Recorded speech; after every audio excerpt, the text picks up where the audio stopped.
다시 또 얼굴 볼 수 있어서 감사하네요. 연휴가 참 길죠? 좀 지겹지 않아요? 길어서?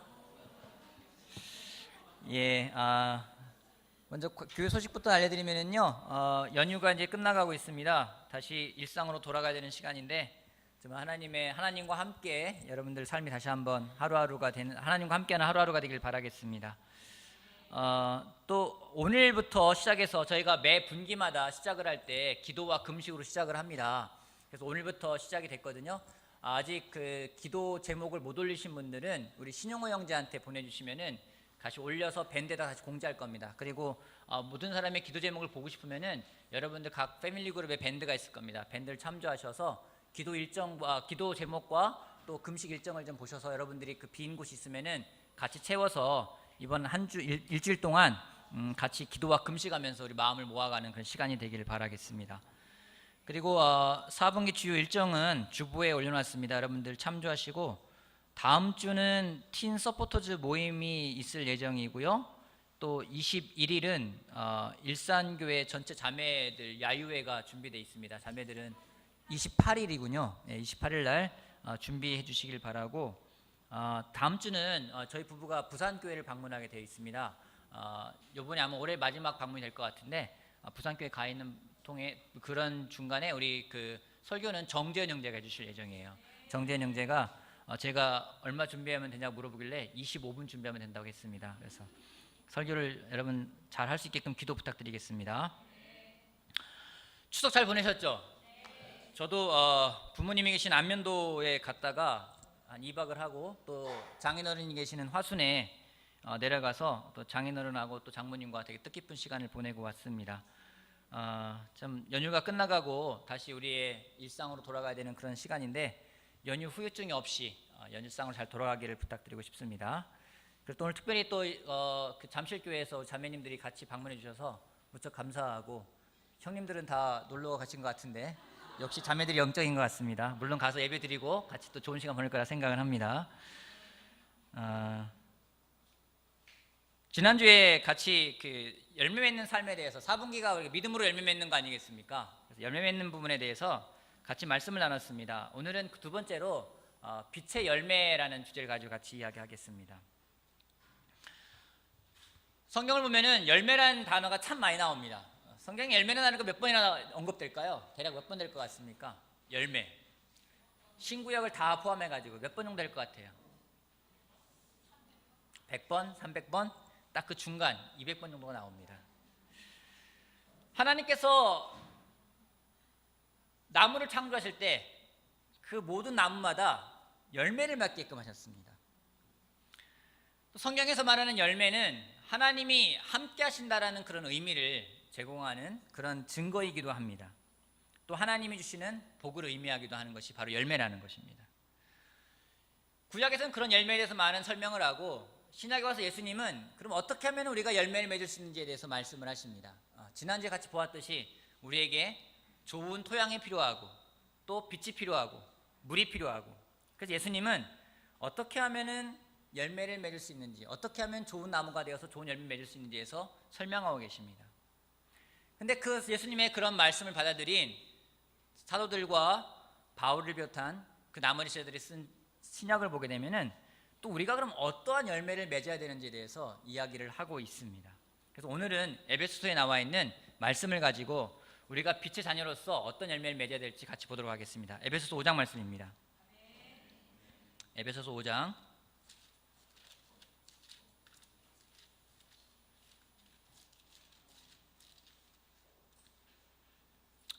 8절 말씀, 5장 8절 말씀, 8절 말씀만 같이 읽어보도록 하겠습니다. 여러분이 전에는 거기부터 한번 같이 볼게요. 5장 8절, 자, 다 찾으셨죠? 같이 읽어보겠습니다. 시작.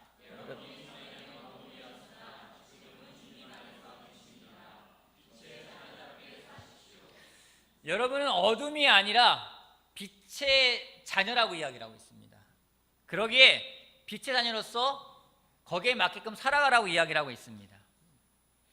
사실 이 편지가 보내진 에베소 교회는 그 당시 상황이 그렇게 좋지가 않았습니다. 여러분, 왜 바울이 여러분은 빛의 자녀입니다, 빛의 자녀답게 사십시오라고 왜 이야기를 했을까요? 예, 이제 가리킨 효과가 나타나군요. 그렇게 살지 않기 때문에 그런 거예요. 잘 지내고 있으면 이런 내용을 쓰지 않았을 것입니다. 그렇게 하고 있지 않은데 그들에게 다시 한번 그들의 정체성을 명확하게 설명하고 있습니다. 여러분들은 빛의 자녀입니다. 그렇기 때문에 빛의 자녀답게 살아가십시오. 빛의 자녀답게 살아가면서 어떤 열매를 맺어야 되는지가 9절에 나오는데요. 제가 읽어보겠습니다. 9절. 빛의 열매는 모든 선과 의와 진실에 있습니다. 빛의 열매에 대해서 말하는데 세 가지 이야기를 하고 있습니다. 어떤 것들입니까? 선, 의, 진실 세 가지를 이야기하고 있습니다. 선이 뭘까요? 선함. 선함 뭘까요? 선은 착한 거예요. 다른 버전에는 착함이라고 나옵니다. 우리 가운데 착한 사람 있죠? 누가 착합니까? 상진형 착해요? 네, 상진형 착합니다. 네. 빛의 세계에 있는 사람의 그 내면은, 그 성품은 착함이라는 게 있다는 거죠. 근데 그 착함만이 중요한 게 아니라 그 다음에 부과되는 것이 의라는 겁니다.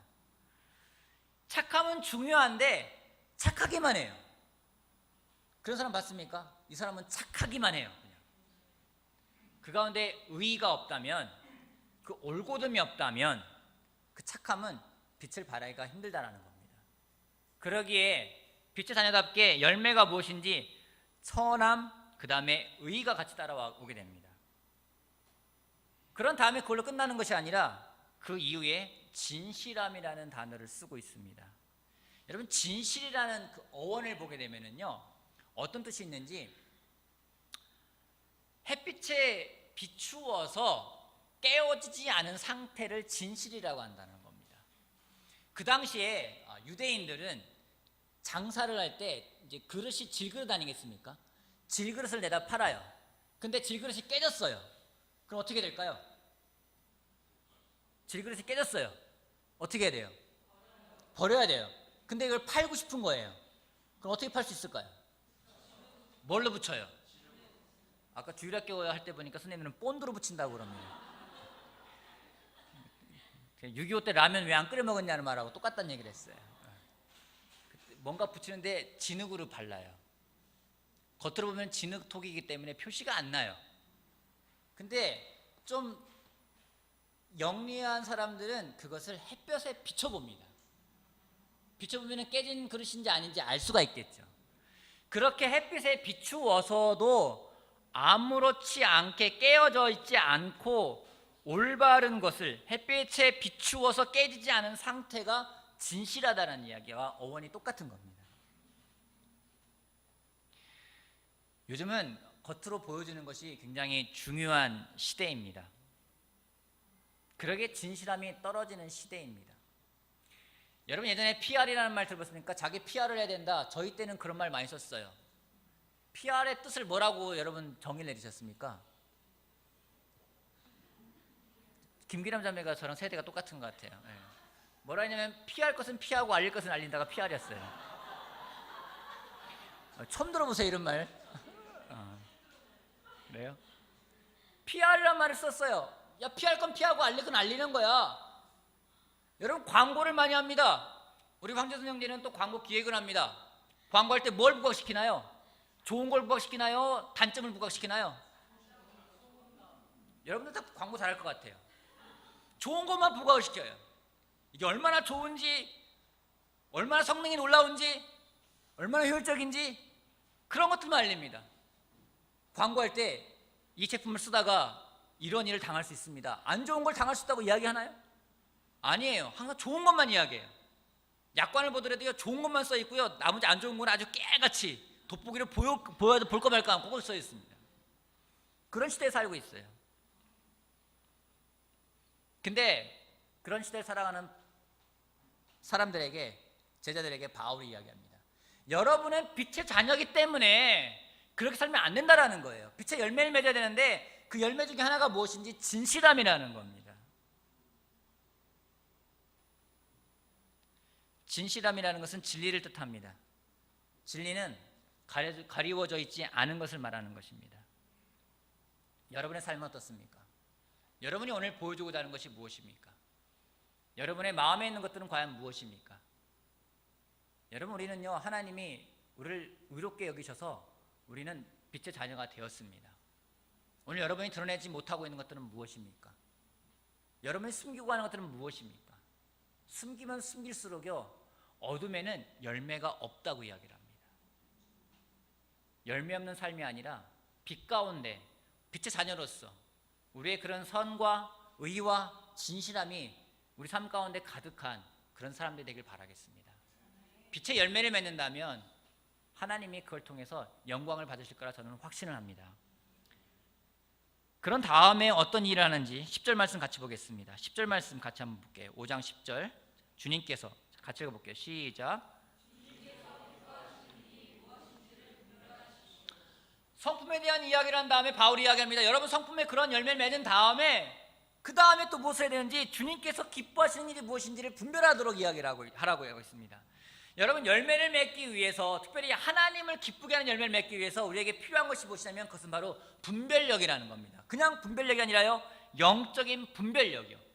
이 분별력이 없으면 하나님을 기쁘게 할 수가 없습니다.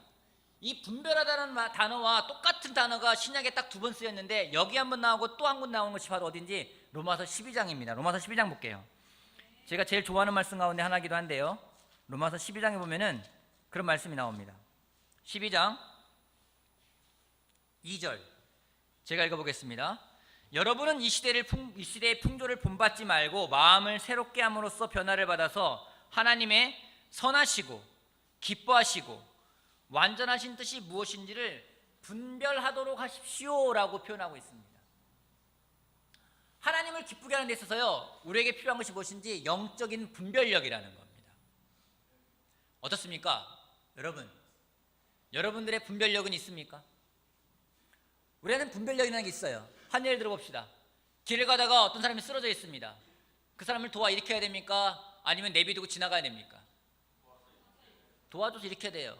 그게 옳다는 것은 우리가 분별할 수 있다는 거예요. 그게 분별력이라는 그런 겁니다. 가다가 지갑이 떨어져 있습니다. 들어보니까 현금이 들어있어요. 그 돈을 빼야 됩니까? 아니면 가서 신고해서 지금 찾아야 됩니까? 말 안 하신 분들은 뭡니까? 갈등이 됩니까? 갈등은 되지만 우리가 분별할 수 있어요. 어느 것이 옳은 건지 어느 것이 그른 건지 우리는 분별할 수 있습니다. 이걸 분별력이라고 이야기를 합니다. 근데 하나님을 기쁘게 하기 위해서는요, 우리가 그런 분별력이 아니라 영적인 분별력이 있어야 된다는 거예요. 근데 영적인 분별력은 굉장히 어렵습니다. 한 예를 볼까요? 마태복음 26장 말씀 보겠습니다. 마태복음 26장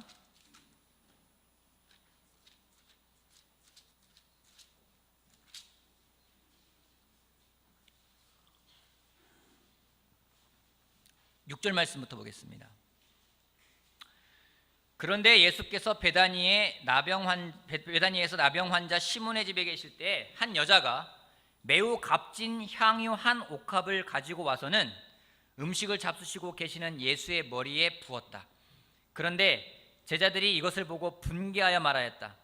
왜 이렇게 낭비하는 거요? 이 향유를 비싼 값에 팔아서 가난한 사람들에게 줄 수 있었을 텐데요. 예수께서 이것을 보시고 그들에게 말씀하셨다. 왜 이 여자를 괴롭히느냐?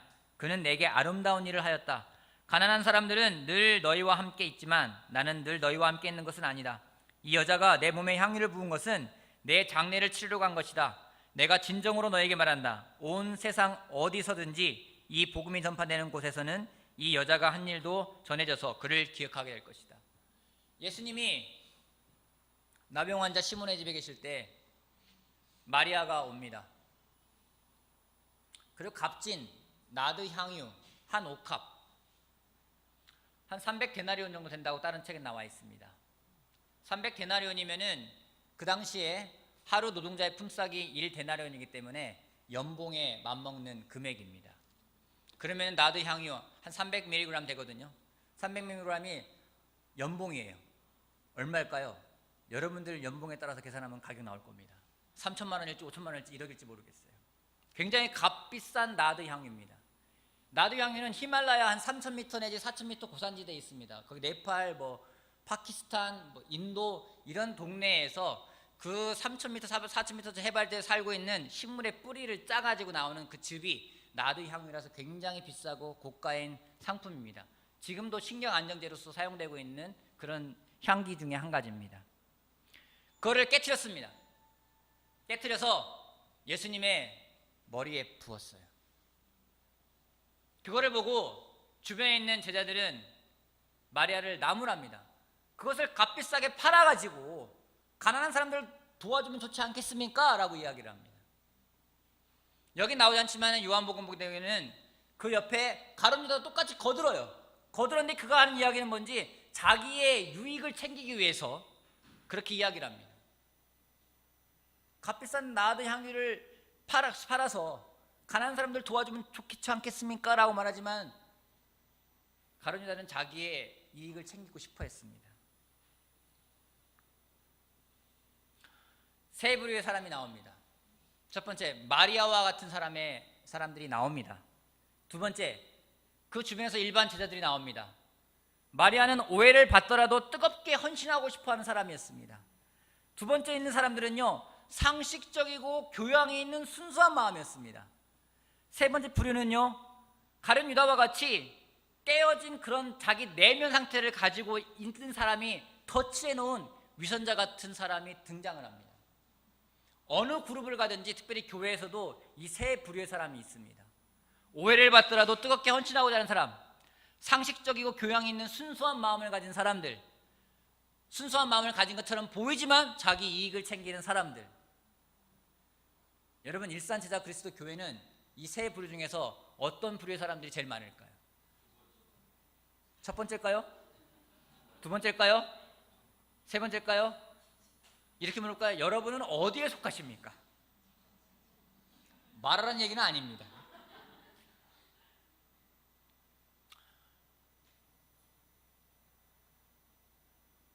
대한민국에 있는 그리스도의 교회는 제가 이 교회에 와서 정말 놀랍게 생각했던 것은 제가 알고 있던 믿음이라는 것에 대해서 완전히 관점을 바꾸어준 교회였습니다.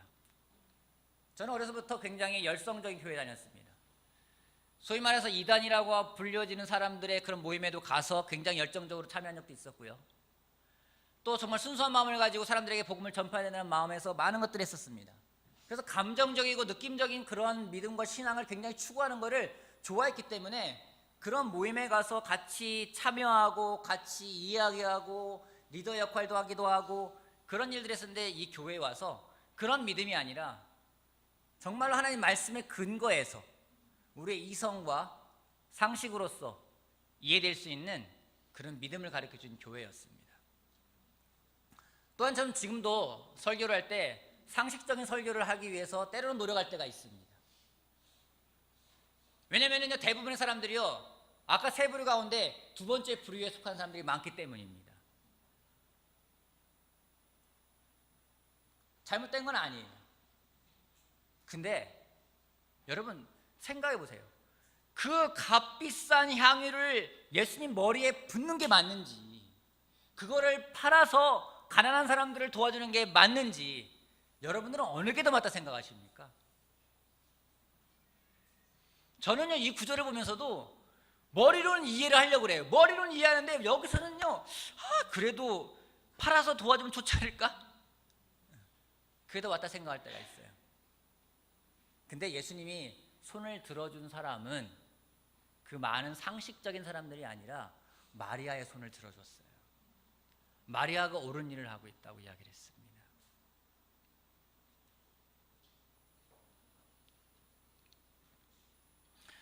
어제도 이 말씀을 보면서 계속 고민했어요. 정말 마리아의 마음을 나는 가지고 있나? 아직도 어떤 부분은 이해가 안 되는 부분이 많이 있습니다. 뭐냐면 그걸 통해 제가 볼 수 있는 건요, 아직도 나는 상식이 더 앞서는 사람이구나라는 생각을 하게 됩니다.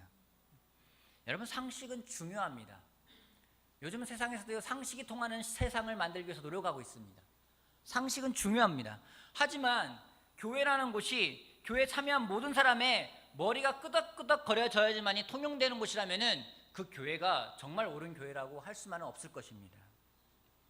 여러분, 우리의 상식이나 우리의 윤리식보다 더 중요한 것은 하나님의 뜻이기 때문입니다. 여러분, 내 상식이 믿음일까요? 내 상식이 진리일까요? 어떤 분 말할 수도 있겠습니다. 하지만 그것이 전부 다라고 말할 수 없다는 거죠. 마리아는 놀라운 것이 그녀에게는 영적인 분별력이 있었습니다. 정말 하나님이 기쁘게 하는 것이 무엇인지를 그는 깨닫고 있었습니다. 여러분 정말 하나님을 기쁘게 하는 사람이 되고 싶습니까? 여러분 삶의 열매를 통해서 하나님을 정말 기쁘게 하는 삶을 살고 싶다면 우리에게 이 마리아와 같은 영적인 분별력을 가져가야만 됩니다. 요즘에는 영적인 분별력이 많이 흐트러지고 있는 세상입니다. 세상이 교회를 판단합니다. 때로는 지방에 내려가서 아버님, 어머니를 뵙거나 친척을 만나면 세상 사람들이 저를 판단합니다. 그들의 상식으로 판단을 합니다. 옳지 않다고 이야기할 때가 있습니다. 여러분 하나님을 배제하고 나의 생각으로 나의 상식으로만 판단한다면 내 생각을 하나님 뜻으로 포장밖에 안 된다는 거죠. 그것이 아니라 정말 영적인 분별력을 가지는 사람이 되길 바라겠습니다. 저는 1년에 헌금에 대한 설교를 한 번 내지 두 번밖에 안 합니다. 사람들이 좋아합니다. 그렇지 않아요? 안 좋아합니까 여러분들? 제가 매주 헌금에 대한 설교만 또 어떻겠습니까? 왜냐하면 모든 걸 상식적으로 생각하기 때문에 그런 생각이 들었어요. 때로 자녀 교육을 시킬 때도 상식적으로 생각할 때가 있어요. 저는요 고3 때 교회를 다니려고 할 때 저희 부모님이 그랬어요. 고3 때 교회 가지 말아라. 공부하고 언제 가라고요? 대학 가서 가라. 대학 가서 교회 갈까요? 고3 때 안 갔는데. 아이들한테 시험 기간에는요, 시험 기간에 교회 가는 거 아니야. 시험 기간에는 열심히 시험 공부하고 시험 기간 끝난 다음에 교회 가야 돼요. 교회는 뭐든지 두 번째가 돼요. 그게 상식이라는 거예요. 그런 걸로 하나님을 기쁘게 할 수가 없다는 겁니다. 우리가 영적인 이 분별력을 가져가기 위해서 또 필요한 것이 무엇이냐면요, 우리가 깨어 있어야 된다는 겁니다. 왜냐하면 이 분별하다라는 단어가 여러분 개역 성경에 보게 되면요 시험하다라는 표현하고 되어 있습니다.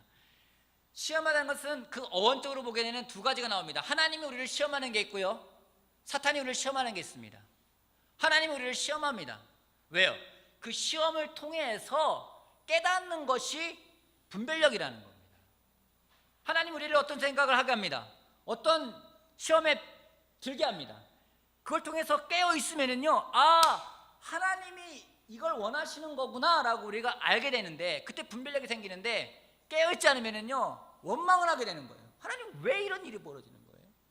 어떻게 나한테 이럴 수가 있습니까? 거기에 반항하고 거기에 오히려 삿대질하고 그러면 사람들을 탓하고 사람들을 원망하게 돼버립니다. 그렇게 깨어있지 않으면요 영적으로 분별할 수가 없어요. 어제 기도 제목에 대해서 쭉 보는데 참 기도 제목을 보면서 격려를 많이 받았습니다. 많은 사람들이 하나님과 올바른 관계를 가져가기 위해서, 하나님을 기쁘게 하는 삶을 살기 위해서 그들의 기도 제목이 올라와 있는 걸 보면서 많은 격려를 받았습니다. 여러분 정말 하나님을 기쁘게 하는 삶을 살고 싶습니까? 깨어서 영적으로 올바른 분별력을 가져가는 우리가 되길 바라겠습니다. 내 상식이 아니라, 내 머리에서 이해되는, 납득되어지는 것이 아니라, 내가 설득되어지는 것이 아니라 하나님 말씀으로부터 우리의 분별력과 판단 기준을 가져간다면 우리가 정말로 삶에서 하나님을 기쁘게 하는 결정과 열매를 맺을 거라고 저는 확신을 합니다. 연휴가 길었습니다. 우리 박상민 형제가 그 말했다고 하더라고요. 추석 연휴 긴 대목 아닙니까? 사탄에게도 대목이라고 이야기했다고 합니다. 굉장히 되게 의미 있는 말이에요. 사탄도 대목이구나. 많은 공격을 받았을까 생각이 듭니다. 너무 감사한 것은 이제는 끝나가고 있다는 게 감사해요. 여러분 다시 일상으로 돌아가야 됩니다. 연휴 기간에 하나님의 시험으로부터 내가 깨달아서 영적인 분별력이 없이 사탄은 시험 가운데 있었다면 다시 깨어서 우리 마음을 다시 한번 정리하고 빛의 자녀로서 살아가야 됩니다. 빛을 낼 수 있는 방법은 두 가지가 있습니다. 나를 태워가지고 에너지를 내서 빛을 낼 수가 있습니다. 또 하나는 빛이 나오는 것을 받아서 반사할 수가 있습니다. 어느 게 더 좋을까요? 반사하는 게 더 좋습니다. 태양빛을 받아서 반사하는 게 더 좋습니다. 나가 내 몸을 태워가지고 이 한 몸 불사르리라 해가지고 내는 열은요 오히려 사람들을 뜨겁게만 할 뿐 별로 빛이 안 납니다. 내가 반사되려면요 깨끗하게 닦아야 돼요. 깨끗하게 닦여서 하나님이 주는 그 빛 그대로 반사할 수 있을 때 진정 빛의 자녀라는 말을 들을 거라 저는 확신합니다. 여러분 우리 다시 한번 몸을 정리합시다. 이번에 금식을 하고 기도를 하면서 이 시간을 보내게 될 겁니다. 그때 무엇을 하시겠습니까? 우리 마음을 정리하고 다시 한번 깨끗하게 우리의 유리를 닦아가지고 하나님 주는 그 빛을 받아서 다시 한번 세상에게 빛을 발할 수 있는 우리가 되길 바라겠습니다. 삼원색이라는 게 있습니다.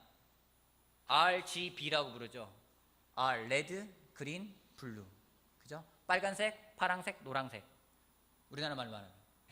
이 세 가지 색을 물감을 섞습니다. 미술 공부하시는 물감이 계시죠? 세 가지 색을 섞으면 무슨 색이 됩니까? 무슨 색이 되죠? 검은색이 됩니다. 빛도 세 가지 삼원색이 있습니다. 똑같습니다. RGB 케이블이라는 말을 쓰고 있습니다. 레드, 그린, 블루가 있습니다. 세 가지 색을 섞으면 뭐가 되는지 아십니까? 흰색이 됩니다. 빛은 섞으면 흰색이 됩니다. 저는 빛의 열매가 세 가지가 나와 있다 생각합니다. 선, 의, 신실.